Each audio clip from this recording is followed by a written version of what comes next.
जय हिंद साथियों। आज हम इस वीडियो में मध्य प्रदेश की नदियों के बारे में पढ़ेंगे।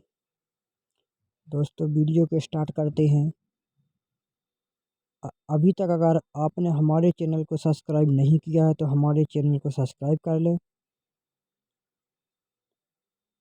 दोस्तों वीडियो को अब स्टार्ट करते हैं। नर्मदा नदी को मध्य प्रदेश की जीवन रेखा कहा जाता है। नर्मदा मध्य प्रदेश की सबसे लंबी व भारत की 5वीं बड़ी नदी है। बेतवा नदी को मध्य प्रदेश की गंगा कहा जाता है। दोस्तों मध्य प्रदेश की गंगा किस नदी को कहा जाता है? तो हमारा तगड़ा बेतवा। मध्य प्रदेश की 5 बड़ी नदियों में मध्य प्रदेश की 5 बड़ी नदियाँ जिनमें नर्मदा, चंबल, सोन, ताप्ती, बेतवा हैं। भारत में सर्वाधिक नदियाँ मध्य प्रदेश में प्रवाहित होती हैं। सबसे अधिक नदियों वाला राज्य हमारा मध्य प्रदेश है। चंबल नदी बीहड़ के कारण श्रद्धालुओं का आश्रम स्थल है। नर्मदा व ताप्ती नदियाँ डेल्टा का निर्माण नहीं कर एस्चुरी का निर्माण करती हैं। दोस्तों नर्मदा व ताप्ती नदियाँ डेल्टा का निर्माण नहीं करती बल्कि एस्चुरी का निर्माण करती हैं। प्रख्यात भूगोलविद टॉलमी ने नर्मदा नदी को नमोदास कहा है।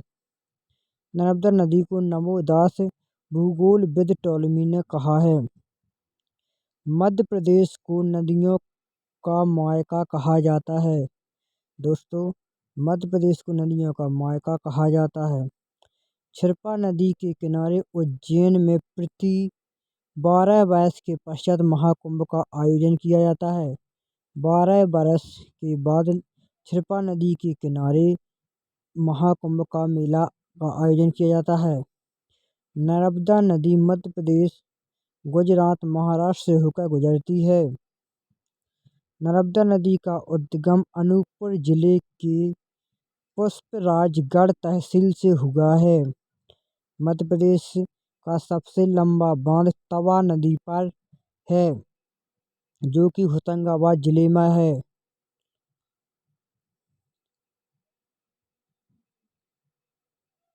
होशंगाबाद मध्य प्रदेश सबसे बड़ा पुल वर्धा तथा वैनगंगा के संगम स्थल को प्राणहिता के नाम से जाना जाता है।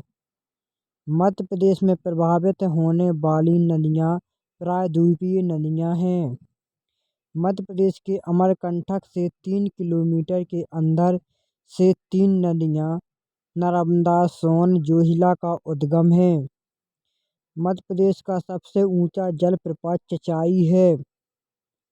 महाभारत में कहा गया है कि ताप्ती सूर्य भगवान की पुत्री है। राज्य की प्रथम विद्युत परियोजना गांधी सागर बांध चंबल नदी पर मंदसौर में बनाई गई है।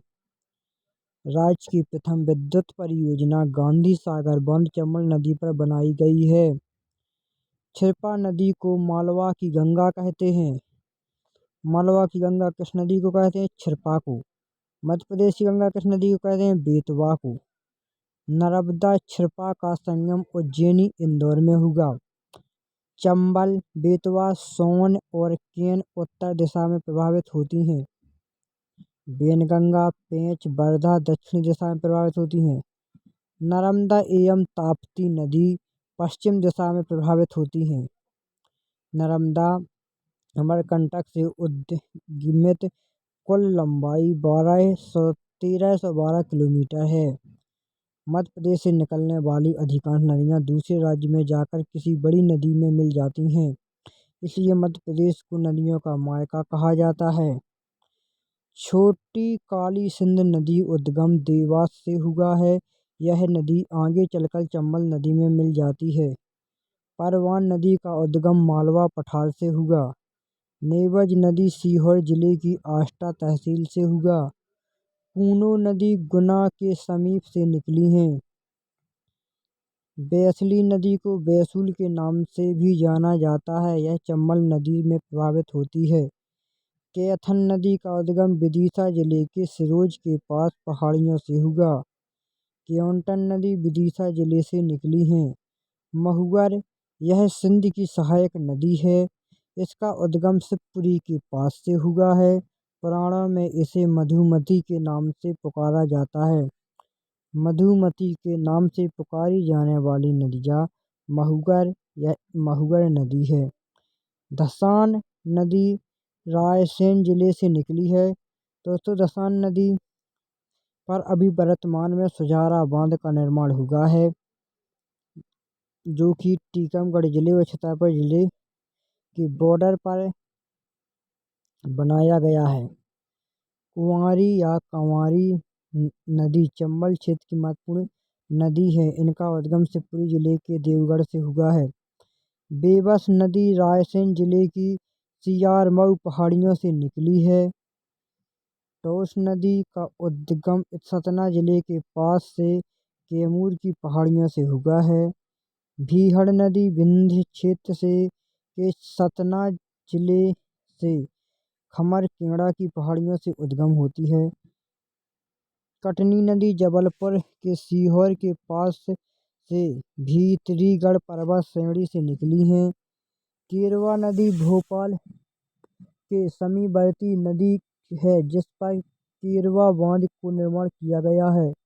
कोलार नदी सीहोर जिले के बिलकिसगंज के समीप विंध्याचल की पहाड़ियों से उद्गम हुआ है। मध्य प्रदेश की 4 सबसे लंबी नदियाँ नर्मदा, चंबल, सोन, ताप्ती। मध्य प्रदेश की वे नदियाँ जो गंगा नदी की सहायक हैं, सोन, टोस। यमुना नदी की सहायक नदियाँ चंबल, बेतवा।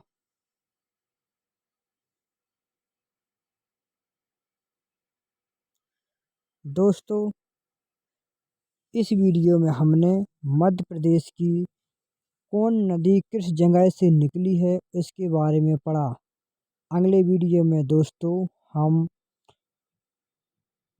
एक एक नदिया के बारे में पढ़ेंगे। तो दोस्तों, अगले वीडियो को देखने के लिए हमारे चैनल को सब्सक्राइब जरूर करें। जय हिंद साथियों।